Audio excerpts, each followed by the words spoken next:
برطانیہ کے بادشاہ کو ملنے والی غیر معمولی سہولتیں کون سی ہیں؟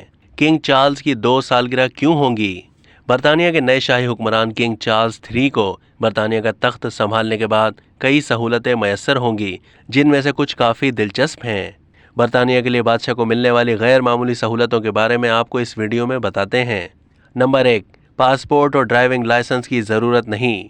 کنگ چارلز 3 پاسپورٹ کے بغیر بیرون ملک سفر کریں گے، کیونکہ شاہی خاندان کے دیگر افراد کے برعکس انہیں کسی کی ضرورت نہیں ہوگی اور نہ ہی ایسی دستاویزات ان کے نام پر جاری کی جائیں گی۔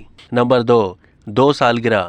چارلز کی والدہ ملکہ الزبتھ دوم بھی سال میں 2 بار سالگرہ مناتی تھیں۔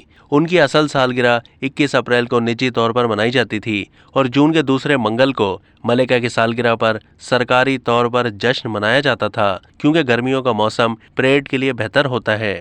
اسی طرح چارلز کی اصل سالگرہ 14 نومبر کو موسم سرما کے آغاز میں آتی ہے، تاہم متوقع طور پر وہ بھی اپنی والدہ کی طرح اپنی سالگرہ کا سرکاری طور پر جشن جون کے مہینے میں منائیں گے۔ نمبر 3، غیر جانبدار رہنا۔ برطانوی تخت کا مالک ووٹ نہیں دے سکتا، نہ ہی الیکشن میں کھڑا ہو سکتا ہے، اور بطور سربراہ سیاسی معاملات میں بھی اسے سختی سے غیر جانبدار رہنا ہوتا ہے۔ شہزادہ چارلز کو باقاعدہ کنگ چارلز 3 کا خطاب دے دیا گیا۔ نمبر 4، آبی حیات پر شاہی استحقاق۔ برطانوی بادشاہ کی حکمرانی صرف اپنی ریاست کے لوگوں تک محدود نہیں ہوتی، بلکہ 12ویں صدی سے یہ رواج چلا آ رہا ہے کہ انگلینڈ اور ویلز میں کھلے پانیوں میں موجود ہنس کو بھی بادشاہ کی ملکیت سمجھا جاتا ہے۔ برطانوی پانیوں میں موجود اسٹرجن، ڈولفنز اور ویلز پر بھی شاہی استحقاق لاگو ہوتا ہے۔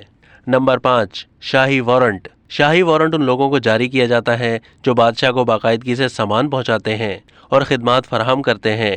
اس وارنٹ کو ایک بہت بڑا اعزاز سمجھا جاتا ہے۔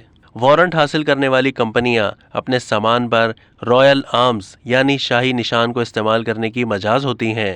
اب تک کے لیے اتنا ہی۔ مزید معلومات کے لیے ڈیلی جنگ کے یوٹیوب چینل کو سبسکرائب کیجیے۔